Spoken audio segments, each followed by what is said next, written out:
almost like we're in a trance, like we're sleepwalking through life, that we find ways to cancel out our dreams. And I think that but is a dream killer. That a lot of things that we want to do, a lot of places we would like to go, a lot of things we would like to experience, and we just stop at but. When I was 17, I read a quote that went something like, "If you live each day as if it was your last, someday you'll most certainly be right." It made an impression on me, and since then, for the past 33 years, I've looked in the mirror every morning and asked myself, if today were the last day of my life, would I want to do what I am about to do today? And whenever the answer has been no for too many days in a row, I know I need to change something. Betray your destiny and see how long it takes you to be drowning in a storm. It'll happen immediately, and of course it will, because what's calling you to be your best is exactly the thing that's pushing you forward to manifest yourself most fully in the world. It's what you need. You run away from that, the boat's going to start to rock very, very quickly. Well, what does that mean? Well, what else would come out of chaos? You know, if you fall apart and then you put yourself back together, what is it that comes back out? Well, at least you're in better shape than you were before, you know, and then maybe you do that 20 times in your life, or 50 times, and you do it voluntarily. Your purpose is easy to you. Your purpose comes natural for you. Your purpose brings you energy. Your purpose brings you life. It's okay not to have a grand dream. It's okay not to be able to do that yet. It is very okay not to be extraordinary. You don't need that to love yourself.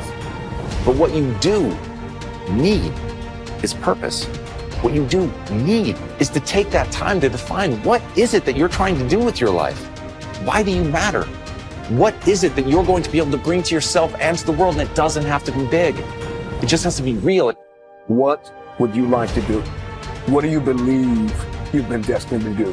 What talents, skills, giftings, and abilities do you possess to support your desire to do it?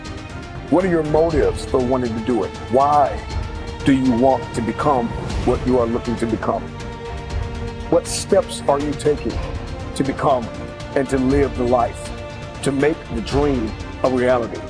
Because this world needs your purpose. And so every day you got to give it up. Every day you got to give this world what you got. Every day you got to give everything you got to this world, because that defines your legacy. What are you going to leave behind? Let today be the start of your journey to success in a life built on your power, not anybody else's. Let yourself be your future, and let this start to define the legacy that you'll be proud to leave behind. I don't think you determine what your purpose is. I think you discover what your purpose is. There's a difference. Determining indicates deciding. And I don't think you decide. I think if you go about it the right way, you discover it. Like there's some people that should be painting all day. They're great artists. I think Michelangelo was obviously a great artist, a great sculptor. I mean, that was his purpose in his life. Well, I believe my purpose is doing what I'm doing. Your purpose is why you get out of bed in the morning. Do you know why you get up? Well, most people say, well, it's to go to work. Well, that'd be a good reason to stay in bed. You know, you say, well, everybody's doing it. That'd be another reason to stay in bed. If you're ever doing what everybody's doing, you're probably going in the wrong direction. Your purpose is your reason for living. It's easy to look at those people who have succeeded and assume that they just got lucky. But invariably, behind the facade of overnight success is an unwavering commitment and definiteness of purpose that makes successful people able to do whatever needs to be done in order to achieve their goal of financial prosperity. Whether your dream is to become a famous dancer or to become free of financial worries, you must set that goal as your definite major purpose and refuse to allow anything to pull you from that course. To reinforce the point, consider this. They who have no central purpose in their life fall an easy prey to petty worries, fears, troubles, and self-pitying, all of which lead, just as surely as deliberately planned sins, to failure, unhappiness, and loss. A man should conceive of a legitimate purpose in his heart and set out to accomplish it. He should make this purpose his supreme duty and should devote himself to its attainment, not allowing his thoughts to its attainment, not allowing his thoughts to wander away into ephemeral fancies, longings, and imagining. Erratic action toward your goal will produce an erratic result. Arkad reminds us that willpower is but the unflinching purpose to carry a task you set for yourself to fulfillment. If I set for myself a task, be it ever so trifling, I shall see it through.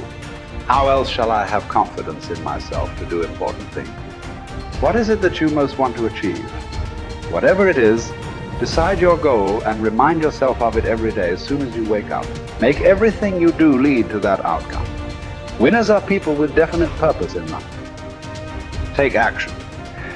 Lack of decision-making skills is near the head of the major causes of failure.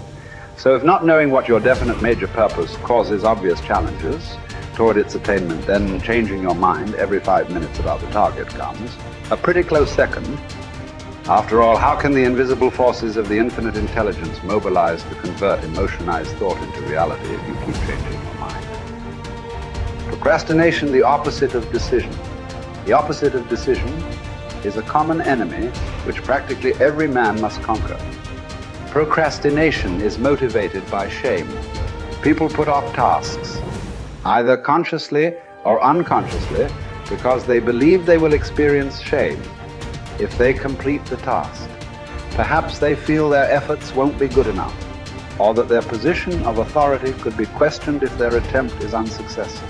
It is therefore safer to procrastinate and blame external sources for lack of results than to try and have to admit failure. Procrastinators very often see themselves at the top of the mountain, but they don't want to learn how to climb. But what if it's not fence? Sitting, that's slowing you up, but inability to make decisions in the first place. It has been thought that those that make decisions quickly are working on some sort of sixth sense, and certainly. However, cognitive psychologist Gary Klein, with his studies into decision-making processes in life and their situations, shows there is something less esoteric at play too. He concluded that far from being weighed down by knowledge, information, and memories, those with experience in a certain area were able to assess situations and mentally simulate their outcome faster than a novice could get a notebook out. Experience and understanding allow decision makers to recognize situations and quickly commit to a course of action based on that extensive knowledge bank. So building information, knowledge, and experience, often through failure, is an essential piece of the success puzzle. There is no more miserable human being than one in whom nothing is habitual but indecision. Take full responsibility for your life. Accept where you are and the responsibility that you're going to take yourself where you want to go. Someone said we have two primary choices in life. We can either accept conditions as they exist, or we can take the responsibility to change them. See, a lot of people want to exempt themselves from taking responsibility. All they want to do is talk about the problem.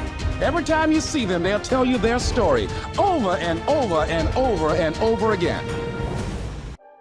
No. You want to take responsibility for your life. I got me here, I can get me out of this. And I'm getting out. I'm not going to be a volunteer victim. George Bernard Shaw said there are two kinds of people in life. You know, he said those that make things happen, those that watch things happen, and those that don't know what happened. And he said the people that get along in this life look around for the circumstances that they want, and if they can't find them, they make them. They create them. So part of beginning to get unstuck, you've got to decide that the behavior pattern that you have adopted doesn't work for you. You've got to change your strategies, and changing your strategy means reinventing your life. Recreating you, and you have the power to do that. You can decide that you're going to change, that you're not going to be a wimp. You can decide that I'm going to live each day as if it were my last. You have the power to make that decision. You can decide I'm going to work on myself and develop myself. I'm going to empower me. And all of these things that are happening to me right now, they're just temporary inconveniences. They're not stronger than I am. I'm in charge here.